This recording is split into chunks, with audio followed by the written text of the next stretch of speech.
Assalamualaikum warahmatullahi wabarakatuh. Anak-anak semuanya, alhamdulillah kita dapat berjumpa pada hari ini. Bagaimana dengan kabar kalian? Semoga kalian dalam kondisi sehat walafiat. Anak-anak semuanya, pada hari ini kita akan mempelajari materi mengenai iman kepada hari kiamat. Saat kelas 7, kalian mendapatkan materi iman kepada Allah Subhanahu wa Ta'ala dan iman kepada malaikat. Kelas 8, kalian menerima materi iman kepada kitab-kitab Allah dan rasul-rasul Allah. Nah sekarang di kelas 9 ini pada semester 1, kalian mendapatkan materi iman kepada hari kiamat atau hari akhir. Anak-anak semuanya, mengapa kita mempelajari mengenai materi ini? Di sini ada tujuan pembelajaran. Setelah menyelesaikan kegiatan pembelajaran ini, siswa dapat menjelaskan pengertian iman kepada hari akhir dengan benar.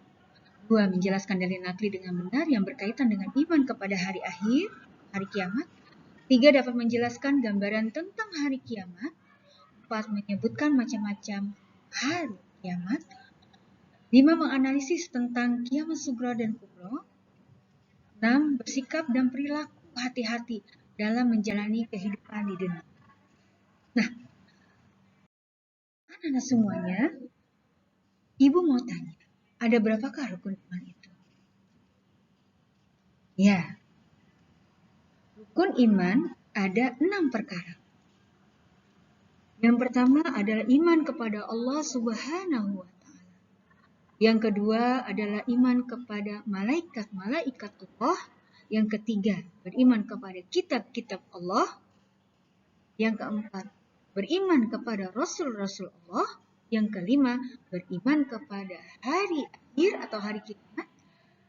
Dan yang keenam adalah beriman kepada qada dan qadar, baik dan nah, sekarang yang kita pelajari adalah mengenai iman kepada hari akhir. Apakah yang dimaksud dengan hari akhir? Pengertian iman kepada hari akhir secara bahasa adalah percaya akan adanya hari kiamat.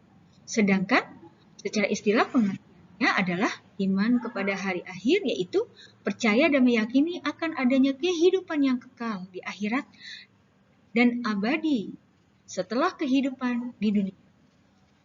Kita sebagai umat Islam harus meyakini bahwa dunia ini hanyalah sementara. Dan setelah di dunia ini berakhir, manusia akan dibangkitkan dari alam kubur untuk menerima kebenaran yang sesungguhnya dan bertanggung jawab atas segala perbuatan baik maupun buruk selama di dunia. Anak-anak semuanya, Ibu memiliki tayangan.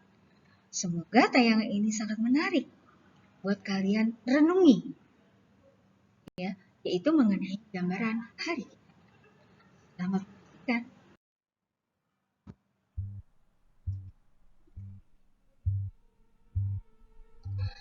Tayangan ini mungkin kalian bukan hal yang asing, karena film ini beredar. Ya, jadi mari kita saksikan dengan sesama. Kita ambil pelajaran dari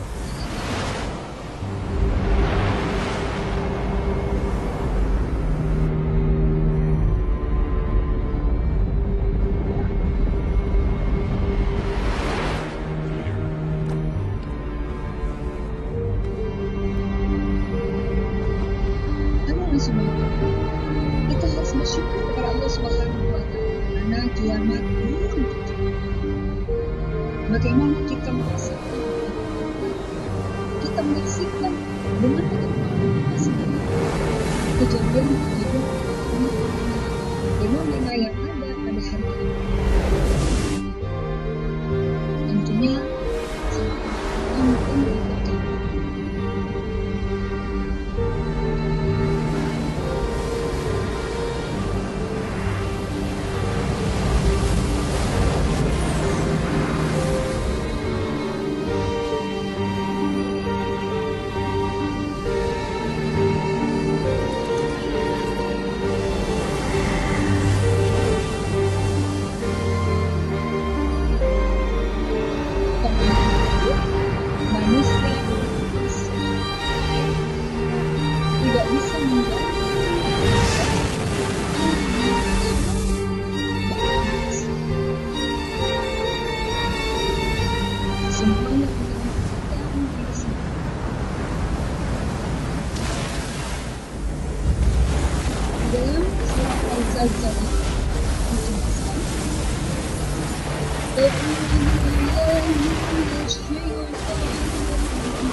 apabila bumi diguncangkan dengan guncangan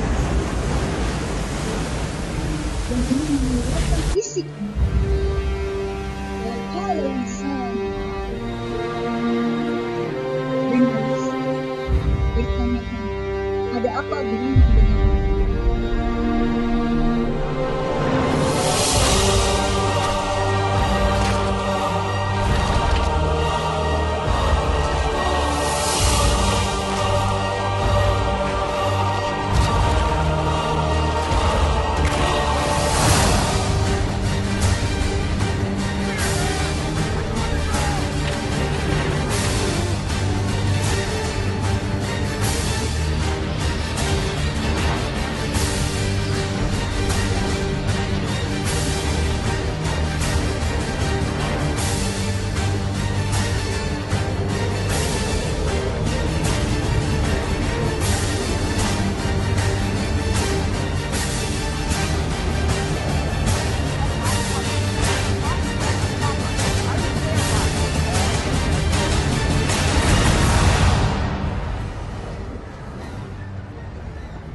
Anak-anak semuanya, apa yang kita rasakan bila kita mengalami hal seperti yang terdapat dalam tayangan itu?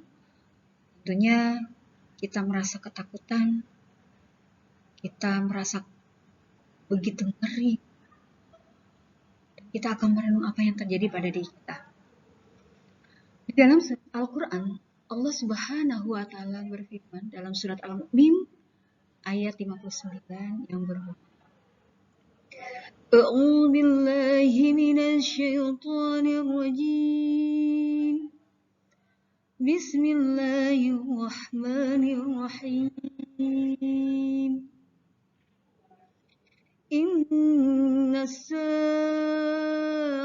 la'atiyatun la raiba fiha walakinna aktsaran nasi la yu'minun. Yang artinya, sesungguhnya hari kiamat itu pasti datang. Tidak ada keraguan tentangnya. Akan tetapi, kebanyakan manusia tidak beriman.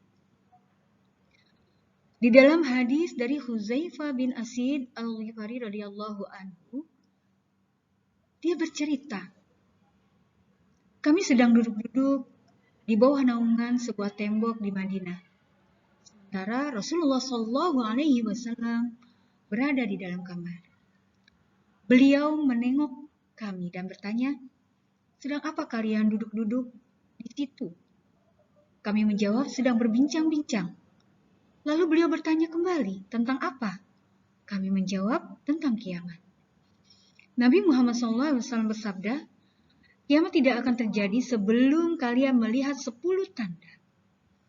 Pertama-tama adalah matahari terbit dari barat, adanya kabut, datangnya Dajjal, binatang yang melata, lalu 3 peristiwa gerhana bulan, yakni gerhana yang terjadi di sebelah timur, gerhana yang terjadi di sebelah barat, dan gerhana yang terjadi di semenanjung Arab.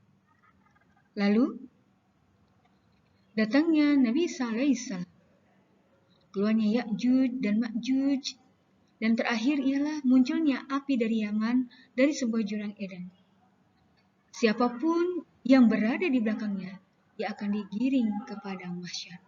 Hadis riwayat Muslim. Jenis-jenis kiamat. Kiamat dibagi menjadi 2. Yang pertama adalah kiamat sugro, yang kedua adalah kiamat kubro. Kiamat sugro merupakan rusaknya sebagai makhluk hidup ataupun lingkungan. Tanda-tandanya adalah ilmu agama seakan tidak penting lagi. Banyak orang-orang yang meninggalkannya. Adanya bencana alam, kematian, tsunami, dan lain sebagainya. Itu adalah tanda dari kiamat sugro. Yang berikutnya adalah kiamat kubro, yaitu kiamat besar. Hancurnya seluruh alam semesta dengan segala isinya. Tanda-tandanya yaitu matahari terbit dari barat, rusaknya Ka'bah, munculnya asap dan Dajjal, adanya Ya'juj dan Ma'juj, turunnya Nabi Isa alaihissalam, lenyapnya kecintaan terhadap Al-Quran. Nah, anak-anak semuanya, itu adalah jenis-jenis selanjutnya. Kejadian hari kiamat atau hari akhir. Kiamat kubro. Kiamat kubro memang belum terjadi. Tidak ada seorang pun yang mengetahui kapan waktu itu. Namun kita dapat mengetahui melalui Al-Quran dan hadis Nabi Muhammad SAW. Kejadian yang begitu dahsyat, semua manusia mengalami fase-fase perjalanan. Yuk kita lihat fase-fase yang akan dan telah kita lalui. Nah, anak-anak, ini merupakan fase-fase perjalanan kita. Nah, posisi kita masih berada di dunia ini. Ya, Lalu kita akan memasuki alam kubur atau alam barzakh. Kemudian Allah akan membangkitkan kita pada mahsyar, hisab, yaumul mizan. Kita akan meniti jembatan Shiratal Mustaqim. Lalu, apakah kita akan menuju surganya Allah Subhanahu wa Ta'ala atau neraka? Ini penjelasan. Setelah manusia wafat, maka manusia memasuki fase awal menuju akhirat, barzakh atau alam kubur. Alam kubur merupakan gerbang atau pintu permulaan menuju akhirat, di mana manusia bertemu dan ditanya oleh dua malaikat, yaitu malaikat Munkar dan Nakir. Yang kedua ada Yaumul Ba'ts, yaitu hari dibangkitkannya manusia dari alam barzakh atau alam kubur.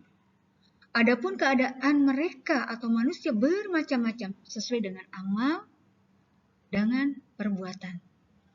Sebagaimana Allah berfirman dalam surat Yasin, A'udzu billahi minasyaitonir rajim. Bismillahirrahmanirrahim. Wa nufikha fis suri fa idza hum minal ajdathi ila rabbihim yansilun. Yang artinya, lalu ditiuplah sangkakala. Maka seketika itu mereka keluar dari kuburnya dalam keadaan hidup menuju kepada Tuhannya. Shadaqallahul adzim. Selanjutnya, perjalanan selanjutnya, Yaumul Mizan.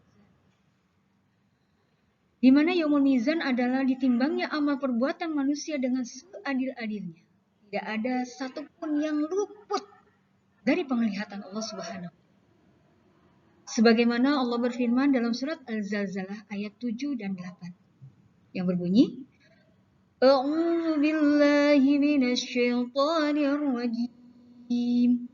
Bismillahirrahmanirrahim. Faman ya'mal mithqala dzarratin khairan yarah. Yang artinya, barang siapa yang mengerjakan kebaikan seberat zarrah pun, niscaya dia akan melihat balasan. Ayat yang ke-8, وَمَنْ يَعْمَلْ مِثْقَالَ ذَرَّةٍ شَرًّا يَرَهُ. Yang artinya, dan barang siapa yang mengerjakan kejahatan sebesar zarrah pun, niscaya dia akan melihat balasannya pun. Anak-anak semua. Selanjutnya kita akan meniti jembatan Shiratal Mustaqim. Imam Muslim meriwayatkan bahwa Abu Sa'id Al-Khudri radhiyallahu an berkata, Rasulullah SAW bersabda bahwa jembatan Sirat itu lebih tipis dari sehelai rambut dan lebih tajam dari pedang. Jadi, jembatan Sirat itu lebih tipis dari sehelai rambut dan setajam pedang. Bagaimana kita bisa melampaui titian jembatan Shiratal Mustaqim dengan selamat? Tentunya dengan amal perbuatan kita. Nah, anak-anak semuanya, surga dan neraka memiliki nama-nama. Nama-nama surga diantaranya ada surga Firdaus, surga Aden, surga Naim, surga Ma'wa, surga Darussalam, surga Darul Muqamah, surga Al-Maqamul Amil, dan yang terakhir adalah surga Khuld. Begitu pula dengan neraka, yaitu neraka Hawiyah, yang kedua neraka Jahim, yang ketiga neraka Saqar, 4 neraka Ghaza, kelima neraka Hutamah, yang keenam neraka Sa'ir, dan yang terakhir adalah neraka Jahannam. Anak-anak semuanya, hikmah beriman kepada hari akhir itu apa saja? Yang pertama, menjadikan manusia lebih rajin beribadah. Yang kedua, mendorong manusia selalu memohon ampun kepada Allah, yaitu dengan bertobat. Selalu mawas diri dan selalu berperilaku baik. Yang keempat, berusaha menghindari perilaku buruk yang merugikan diri sendiri dan merugikan orang lain. Yang kelima, menyadari bahwa kita akan kembali kepada Sang Khalik, Sang Pencipta, yaitu Allah Subhanahu wa Ta'ala. Nah, anak-anak semuanya, demikianlah materi kita pada hari ini, yaitu mengenai iman kepada hari akhir. Semoga kita semua dapat mengambil manfaat dan pelajaran yang terdapat di dalam materi ini. Anak-anak semuanya, marilah kita tutup pembelajaran kita dengan mengucapkan hamdalah, alhamdulillahirabbil alamin. Anak-anak semuanya, terima kasih atas perhatiannya. Ibu ucapkan terima kasih dan diakhiri dengan Assalamualaikum warahmatullahi wabarakatuh.